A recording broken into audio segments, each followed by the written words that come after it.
All right, let's talk about building wealth. And I want to be clear, forget all the complicated jargon, forget the get-rich-quick stuff. Today, we're going to break down 5 simple, powerful habits. This is a system, an actionable system for taking back control of your financial future. So let's dive right in. Does this sound familiar? You work hard, right? You're putting in the hours, you're earning a decent paycheck, but then you look at your bank account at the end of the month and you're just like, where did it all go? It feels like you're running on a financial treadmill, working harder and harder but not getting anywhere. Well, you're not alone. And the good news is, there is a way off. And this right here, this is the absolute core of what we're talking about today. See, a high income is great, but it doesn't automatically make you wealthy.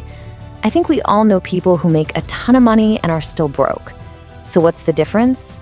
It's discipline. It's about building a system of simple, repeatable habits that you do day in and day out. So where do we start?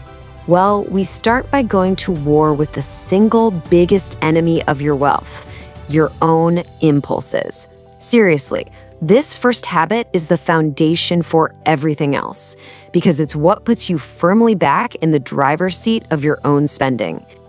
It's so simple, it's almost beautiful.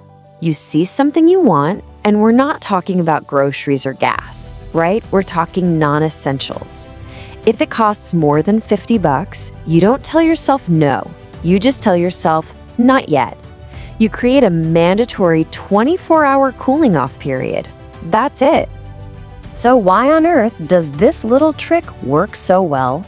Well, it's all about your brain chemistry.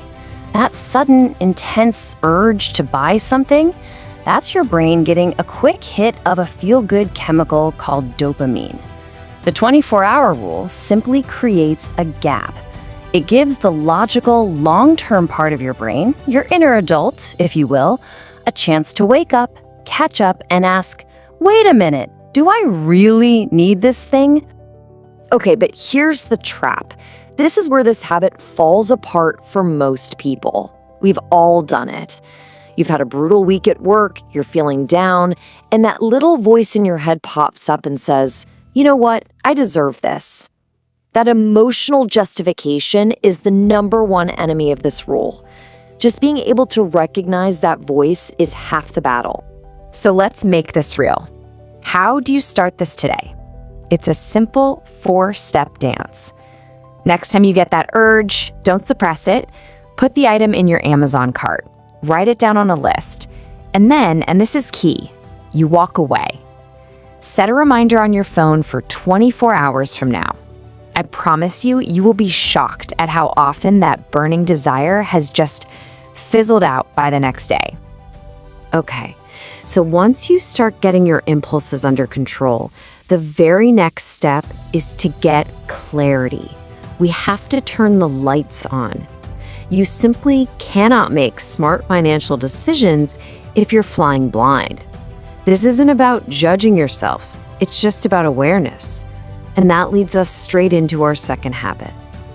This is a powerful one. Every single morning, before you check Instagram, before you check your email, you take 5 minutes to look at your financial dashboard. Just a quick glance at your bank accounts, your credit cards, your investments. Then, once a week, you do a quick tally. Everything you own minus everything you owe. That's your net worth. It literally takes 5 minutes, but it will completely change your relationship with money. And this quote just hits the nail on the head, doesn't it?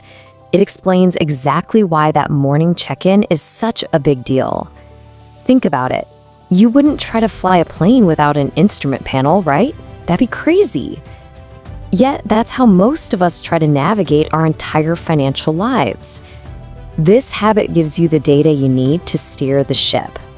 So if it's so simple, why doesn't everybody do it? Well, one word, fear. It's that ostrich with its head in the sand thing. We're afraid of what we might find, so we just don't look. But here's the truth. Avoiding the numbers actually gives them power over you. The only way to take that power back is to face them, whether they're good, bad, or ugly. Now for habit number 3. And this one is a fundamental mindset shift. It's called the asset before luxury rule. It's super simple. An asset is something that puts money in your pocket. A luxury is something that takes money out of your pocket. The rule is just this: you use your money to buy assets before you use it to buy luxuries. This chart lays it out so perfectly. Look at the difference. The wealthy mindset buys assets, things that generate income, and then uses that income to pay for the luxuries. The other mindset buys the luxury first, which then prevents them from ever being able to afford the asset. It really is the difference between being rich and just looking rich. So far, we've basically been playing defense, managing what you have. Now let's switch to offense. Let's talk about habits that actively grow your potential and your income. And that all starts with investing in the single greatest asset you will ever own: you. All right, our fourth habit is the 1% rule, and it is all about the incredible power of tiny, consistent gains. The idea is to stop trying to become an expert overnight. Instead, just aim to get 1%, a tiny, almost unnoticeable amount, better at a valuable skill every single day. 1.01. That's it. It feels like nothing, doesn't it? It's so small you wouldn't even notice the change from one day to the next. But just watch what happens when you let that tiny little number compound on itself. Boom, 37.78. After a year of getting just 1% better each day, you're not 365% better. You are nearly 38 times better. That isn't addition, that's multiplication. This is the absolute magic of the compound effect applied to your own abilities. So what kills this habit? Our modern brain's craving for instant gratification. We want results yesterday. We try this for a week, we don't feel 38 times better, and so we quit. We give up literally right before the compounding curve is about to shoot upwards. And finally, our fifth habit. You've probably heard the saying, you are the average of the 5 people you spend the most time with. Well, this habit is about taking that idea seriously. Because the people around you, their habits, their ambitions, their standards, they are shaping you whether you realize it or not. Now, how do you do this without feeling, cold or like you're ranking your friends? It's a simple, private exercise. For you, just list those 5 people and ask yourself that one honest question. The goal isn't about cutting people out of your life, it's about becoming aware of their influence and then being proactive about adding more inspiring conversations into your week. Okay, let's bring this all home. We've talked about 5 separate habits, but their real true power gets unleashed when you stop seeing them as a list and start seeing them as a single, interconnected system.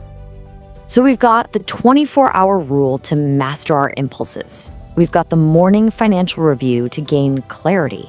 We've got the asset before luxury rule to shift our mindset, the 1% rule to invest in ourselves, and the inner circle audit to shape our environment.